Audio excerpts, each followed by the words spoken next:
This is another episode of Standup Comedy, your host and MC, celebrating 40-plus years on the fringe of show business. Stories, interviews, and comedy sets from the famous and not so famous. Here's your host and MC, Scott Edwards. Hi, and welcome to this week's show, The Good, the Bad, and the Ugly. What we're going to do is share with you some stories of some entertainment that came through the club that didn't have the best reputation or that I had problems with. I'll share some quick stories. Later on, we have some terrific comedy. Closing the show, one of our favorite headliners.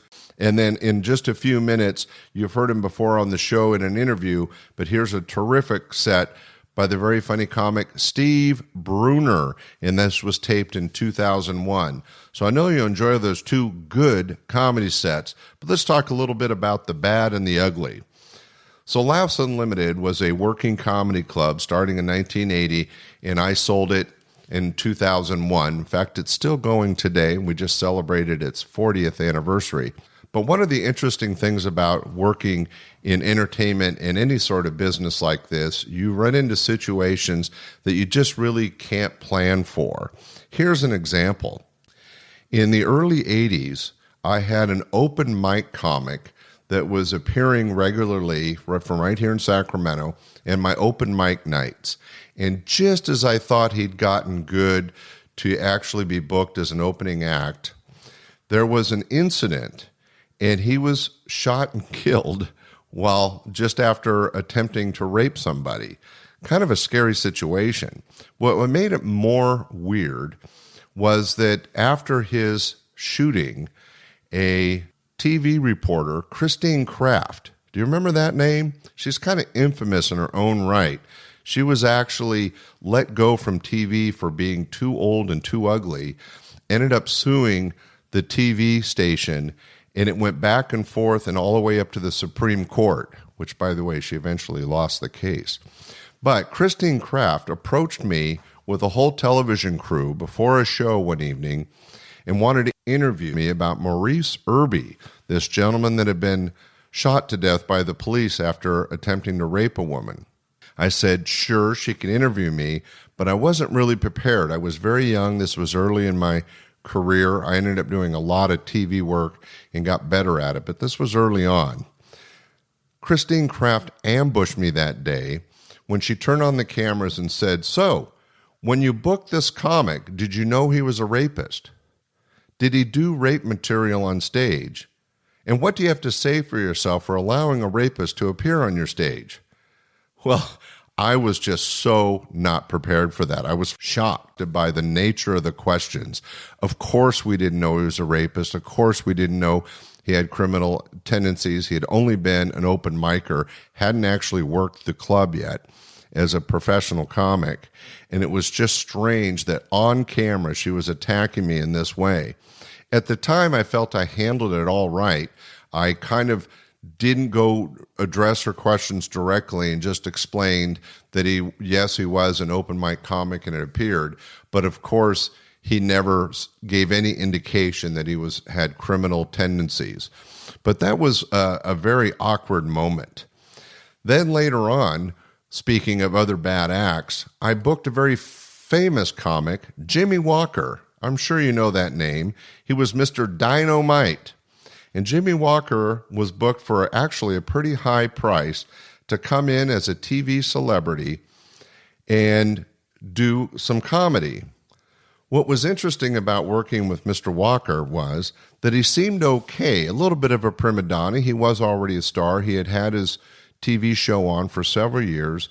He was now off the air, but had his celebrity, and it was based on the celebrity that we booked him in the club and paid him more money than we would normally pay a headliner. What was interesting was that when he got up on stage, he was okay as a stand-up comic, but the audience kept wanting him to say Dynamite, which is what he was famous for in his TV show, Good Times. And he refused. It was so funny. He said he didn't want to be typecast and wanted to break free of his TV persona. And I thought, well, that's kind of odd because I only booked you and paid you all this money because of your TV persona. So we went back and forth on it, but I did not win that argument. He went through the whole weekend and never once said dynamite, which is what he was famous for. And it was a big disappointment to the audiences. And to me, that was the biggest sin, because he felt like he was there for himself and not for the audience.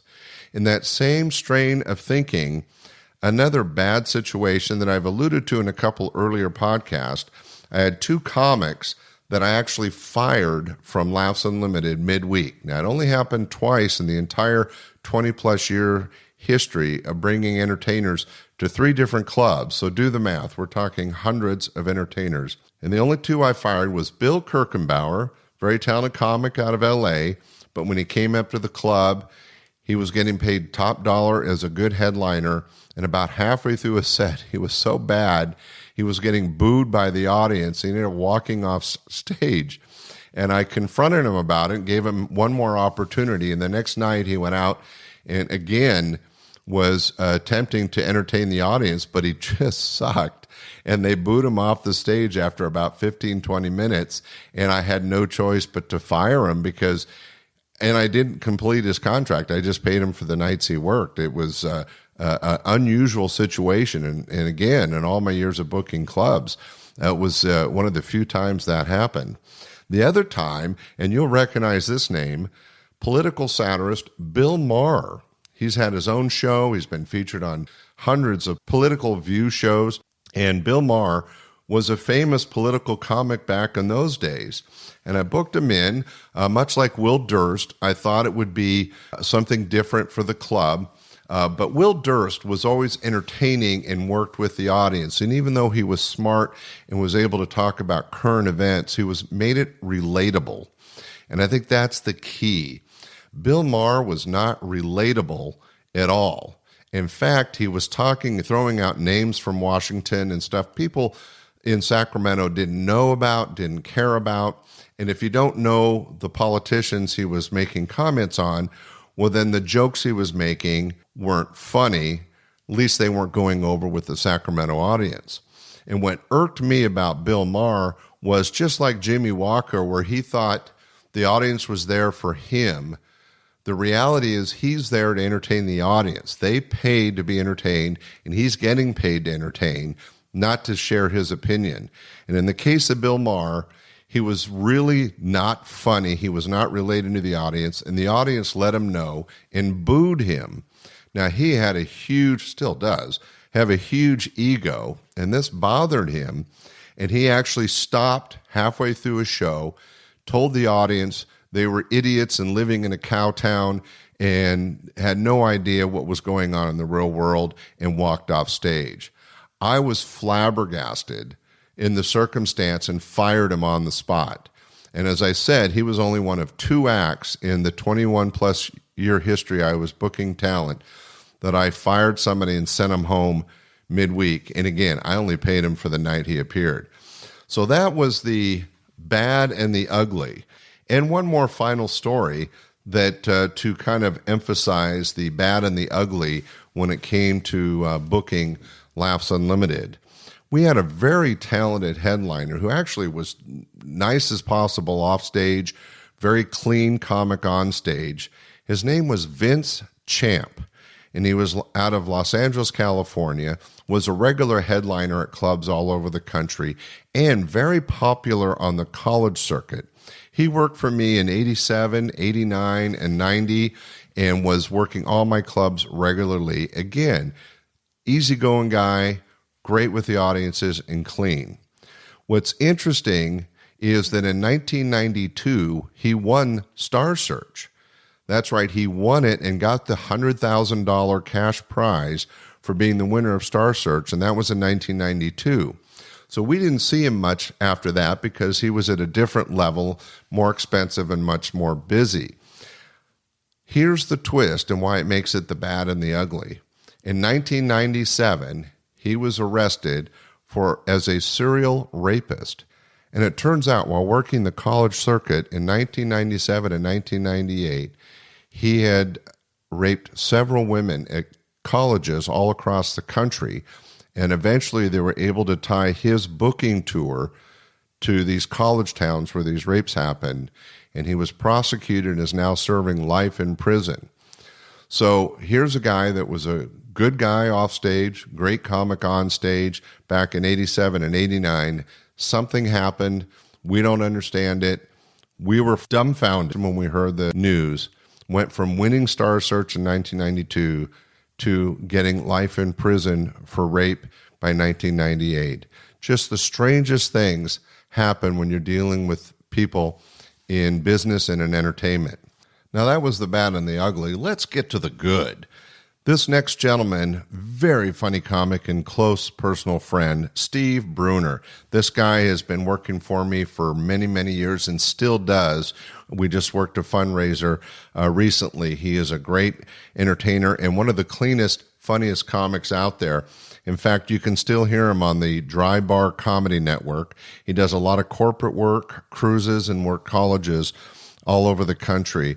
Steve Bruner is one of the funniest, and here's a set that he produced live on my stage in 2001. I know you enjoy it. Here he is, our good comic, Steve Bruner. First place they outlawed smoking. California, toughest state in the nation. First place they outlawed smoking on this state. No, the first actual place to put it in across the entire state, McDonald's. Like, people are going to McDonald's for their health. Oh, yeah, let me see here. I want that McTriple bypass burger. Hey, is that smoke? Get it away from me. If I'm going to die, I'm going to explode. That's the way I got to work out. And you would think, living in Los Angeles, I've seen everything when it comes to fast food. But no, got to come to the state capital, walk into a fast food restaurant where they made me pour my own Coke. Just walked in, asked the guy for a Coke, he just handed me a cup. This must be a Diet Coke. Then he said, did you want fries with that? And I said, not if you're going to give me a knife and a potato.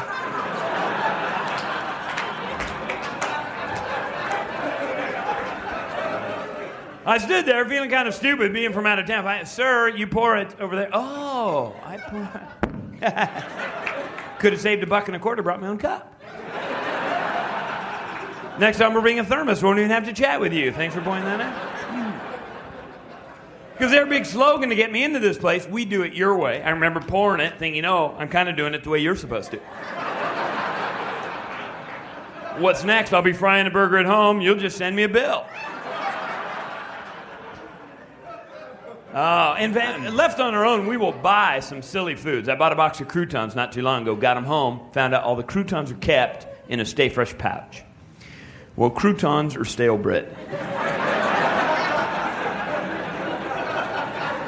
We left these open all night, they would only get better. Nobody's ever had to go back to the store with a box of croutons. I need some money back, these are going fresh.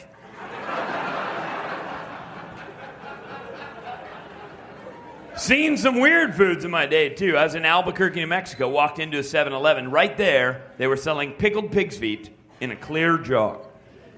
Now, the people that want pickled pig's feet know what they look like.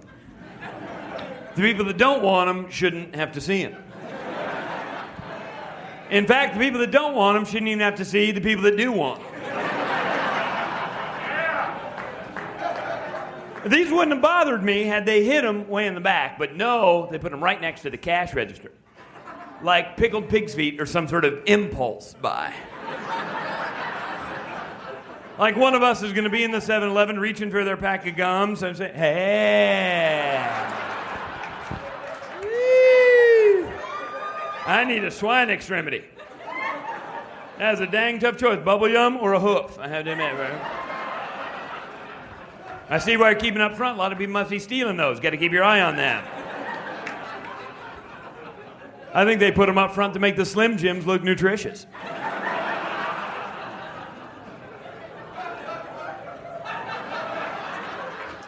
I'm never going to eat pickled pig's feet. There's some foods I'm never going to eat. Pickled pig's feet's one. Tongue is another one. Who had the ambition to sell tongue? Was the guy just chewing away on a sandwich one day? Just, ow.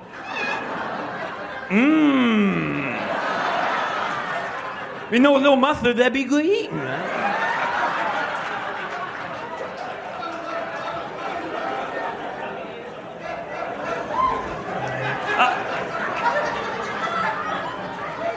I'd be afraid to eat pickled pig's feet and tongue. I think those are the kind of food you eat that just make you dream funny. Did you ever eat some late at night that just gives you a goofy dream? Like one time I had a pizza delivered around midnight. I dreamt there was this huge cookie at the door selling Girl Scouts. In Los Angeles, people actually get mad at you if you buy the wrong food. I didn't know there's such a thing as wrong food to buy. I'm living in Los Angeles. One week I'm in the grocery store, happened to be buying tuna. Lady behind me went crazy. Just, hey. You're not supposed to be buying tuna. They're catching on dolphins in the net. I said, well, hey. No, they're catching a hell of a lot of tuna. In case you missed that. She got irate. Excuse me, dolphins are smart. I said, well, excuse me, but I don't think we're catching the smart ones.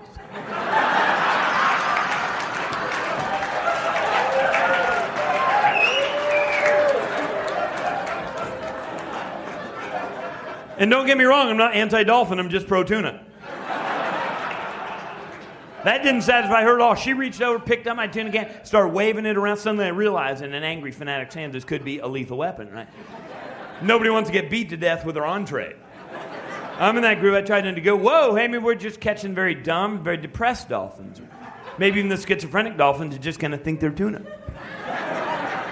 Because I don't mind eating a dumb, depressed, or mentally deranged animal. Let's face it, a cow staggers into my house, puts his head in my oven, turns it on.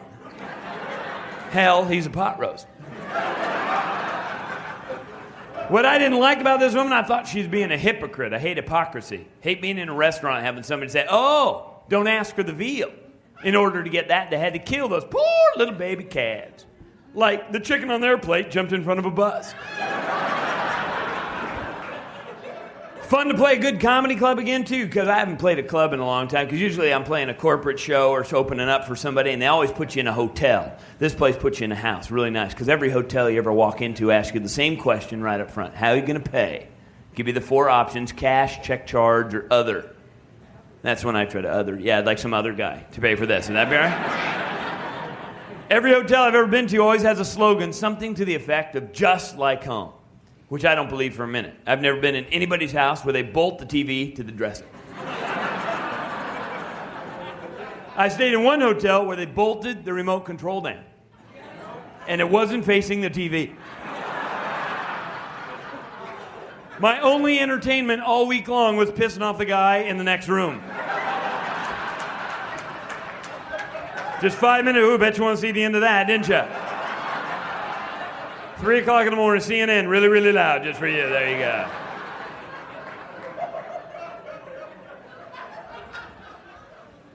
I think one of the funniest things hotels do is they give you a soap about the same size. If you had it at home, you'd throw it away. They give you this little tiny dinky microscopic teeny tiny bar of nothing, big enough to wash maybe half a bun. We had this thing at home, we'd go right in the garbage, or we would squish it down the drain with our toes, right? The 2 acceptable ways of getting rid of a bar soap. In fact, the only way our toes get clean in our adult years is by squishing that little sucker right down there. What strikes me so darn funny about this, even though we all realize if we had this thing at home, we'd just throw it away, they give it to you at the hotel, you steal it, and bring it all the way home. And then act like you're getting away with something. Let's see, we spent $100 a night, we got a penny's worth of soap. We're bargain hunters, that's where we are. And hotels are catering to a dumber class of people. I know this just from the signs they put on. I actually stayed at a hotel where all the hot tubs had a sign on that said, no diving. I don't think we need that sign. Seems to me the people that want to dive in the hot tub should be allowed to dive in the hot tub. This is how we weed out the gene pool.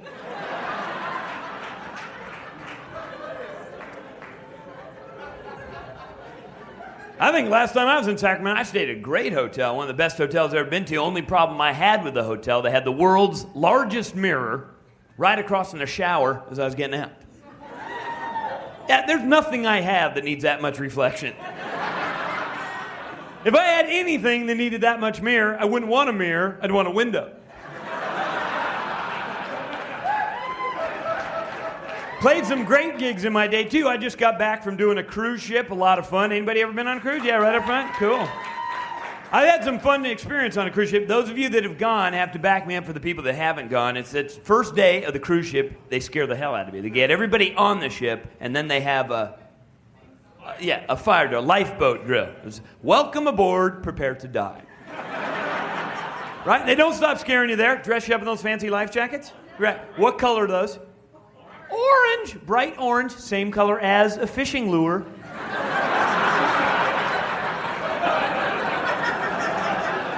All right. There's some incentive to make it to the lifeboat.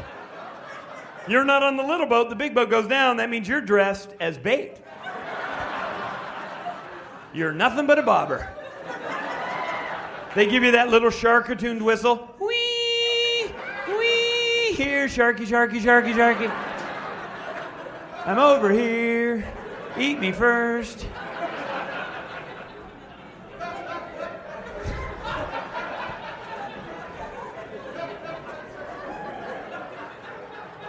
I just like hearing his laugh, that's all. Hell, I've heard my jokes before. I haven't heard his laugh.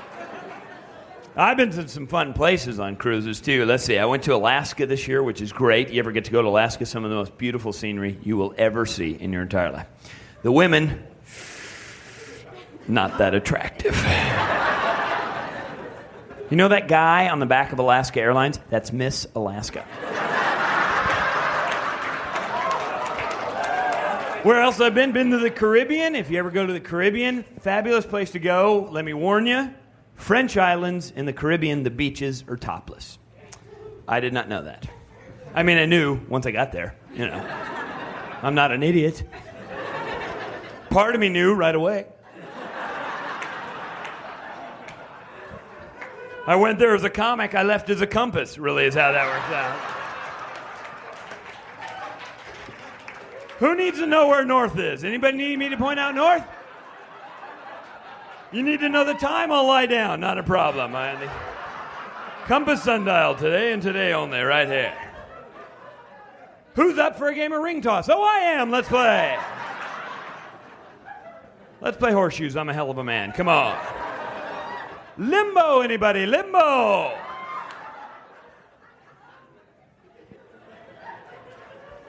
Because I've been born and raised in California. I've been to the beach 1,000 times. Not one of those beaches was ever topless. So I'm just getting ready to get my tan, walking out there, all of a sudden just...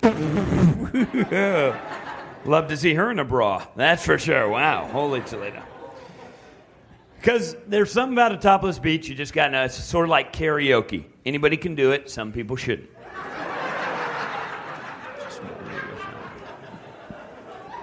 Personally, I think they should have a bouncer at the top. I mean, they have a lot of bouncers at the topless beach, but they should have a bouncer.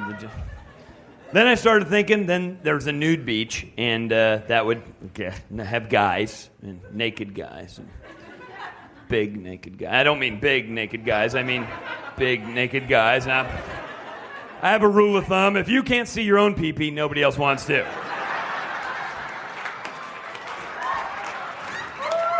Put it right out there. Save it for a loved one. That's my point there. Steve never disappoints. A very funny guy. I hope you enjoyed that set. He is a regular at clubs all over the country, still does a lot of corporate work, is still working out there on the road. You can also see his comedy sets on Dry Bar Comedy if you want to look that up. But we had a pleasure sharing that with you today as part of The Good, Bad, and the Ugly. Thanks so much for joining us and listening to The Good, Steve Bruner, The Bad, and the Ugly, some acts that we had to deal with back in the 80s and 90s, and I hope you got some entertainment or at least interesting aspects to show business from those stories. We appreciate you listening to the podcast. We'll be back with another great show next Sunday. Thanks again. Bye. We hope you enjoyed this episode of Stand-Up Comedy, Your Host and MC. For information on the show, merchandise, and our sponsors, or to send comments to Scott, visit our website at www.standupyourhostandmc.com. Look for more episodes soon and enjoy the world of stand-up comedy. Visit a comedy showroom near you.